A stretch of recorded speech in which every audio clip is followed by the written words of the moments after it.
السلام علیکم ورحمۃ اللہ وبرکاتہ۔ دوستو، جو لوگ حج 2027 کا ارادہ رکھتے ہیں، حج میں یہ مشقتیں، یہ پریشانیاں آتی ہیں، آپ لوگ پہلے ویڈیو بسم دیکھ اللہ لیں۔ الرحمن الرحیم۔ میں اس وقت مدینہ ایئرپورٹ کے اوپر ہوں اور 450 حاجی جو ہے اس وقت یہاں مدینہ ایئرپورٹ پہ اسٹک ہوئے ہیں، صرف پی آئی اے کی اور پاکستان حج مشن کی نااہلی کی وجہ سے۔ ہم اس وقت کراچی کے لیے جانا ہے، ہمیں رات کو عشاء کے بعد ہمیں وہاں سے ہوٹل سے نکال دیا گیا اور اس صبح 4 بجے کی فلائٹ تھی اور اس وقت ٹائم ہو رہا ہے صبح 6 بجے ہے۔ فلائٹ کا دور دور تک پتہ نہیں ہے، نہ پی آئی اے کا کوئی عملہ، نہ کوئی ریپرزنٹیٹیو، نہ کوئی کانٹیکٹ یہاں موجود ہے جو رہنمائی کر سکے، نہ کوئی سروس دینے کے لیے موجود ہے۔ کم از کم بھوکے پیاسے حاجی 7-8 گھنٹوں سے 450 لوگ یہاں بیٹھے ہوئے ہیں۔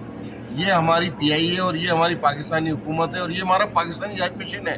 سردار یوسف صاحب ایوارڈ لے کے جو ہے پریس کانفرنسز کر رہے ہیں۔ ایسا ناکام حج مشن ہے، جب تک حج مشن کمپلیٹ نہ ہو اس کے بعد کرو نا بھائی پریس کانفرنس۔ ایسی پریس کانفرنس کا کیا فائدہ ہے کہ جہاں حاجی رول رہے ہوں؟ جدہ ایئرپورٹ سے بھی یہ خبریں آ رہی ہیں 12 18 گھنٹے فلائٹ لیٹ ہو رہی ہے اور یہاں بھی یہ خبریں آ رہی ہیں خواتین بیچاری پریشان ہیں، بھوک پیاس سے پریشان ہے، لیکن سروس متبادل سروس دینے والا بھی کوئی نہیں ہے۔ تو بھائی اگر پی آئی اے نہیں چلا سکتے تھے، تم نے بیچ دی پی آئی اے، لیکن پی آئی اے بیچنے کے بعد ان کو پوچھو تو صحیح کہ پی آئی اے کو چلانا ہوتا ہے۔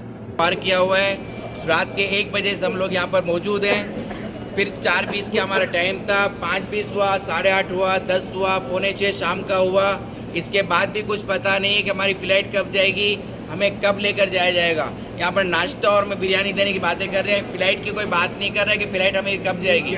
ہماری عورتیں ذلیل ہو رہی ہیں، مرد ذلیل ہو رہے ہیں، وہاں بیمار لوگ پڑے ہوئے ہیں، لوگ پریشان حال ہیں، کوئی ہمارا پرسان حال نہیں ہے۔ یہاں پر ہم لوگ پریشان ہو رہے ہیں۔ ہمیں پاکستان جانا ہے، کسی بھی ایئر لائن سے بھیجو، ہمیں پاکستان بھیجو، آپ کی مہربانی ہوگی۔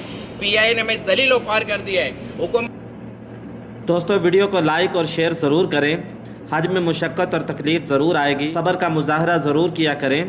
اللہ تعالیٰ نے حج کا اجر بہت بڑا رکھا ہے، تو جتنی تکلیف برداشت کریں گے اتنا ہی بڑا اجر، کیونکہ اجر تکلیف کے بقدر ہے۔ اللہ تعالیٰ آسانی والا معاملہ کرے۔ ہمارے حکمرانوں کو بھی اللہ تعالیٰ ہدایت عطا فرمائے جو انتظامات صحیح نہیں کرتے۔ یہ تو واقعی دوستو نکارہ ہو چکی ہے۔ اللہ تعالیٰ پاکستان کو بہترین اچھے جہاز عطا فرمائے۔ دعاؤں میں یاد رکھیے گا۔ السلام علیکم۔